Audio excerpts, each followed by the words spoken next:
Isa pang priority bill ang tuluyan ng isyu na batas ni Pangulong Ferdinand R. Marcos Jr. ngayong araw.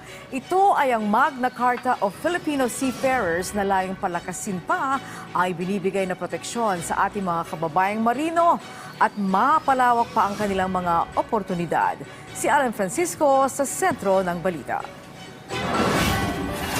Today, we gather for this ceremonial signing of the Magna Carta for Filipino Seafarers, an act that transcends what we have seen today, just mere ink and paper. It's way beyond that. Pirmado na ni Pangulong Ferdinand R. Marcos Jr. ang Magna Carta for Filipino Seafarers sa Malacanang kaninang umaga.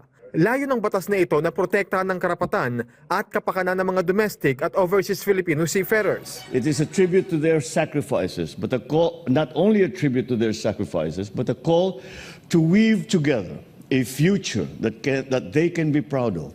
One where their voices are heard, their rights are upheld, their families feel the support of a nation that understands the weight of their duty.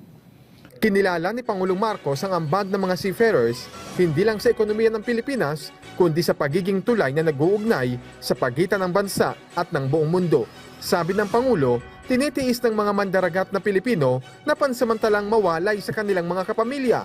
Gayon din ang panganib sa trabaho gaya ng nangyari sa Red Sea kung saan inatake ang barkong may sakay na Filipino seafarers. It is our way of telling our seafarers, we see you, we hear you, and we are here to support you. Dahil sa pagpasa ng batas na ito, nagpasalamat si Pangulong Marcos sa mga mamabatas na nagsulong nito, gayon din sa mga stakeholders. Our different perspectives helped us produce this Magna Carta that encompasses our shared goal to make Filipino seafarers, the industry, and the country prosper both in domestic and international waters.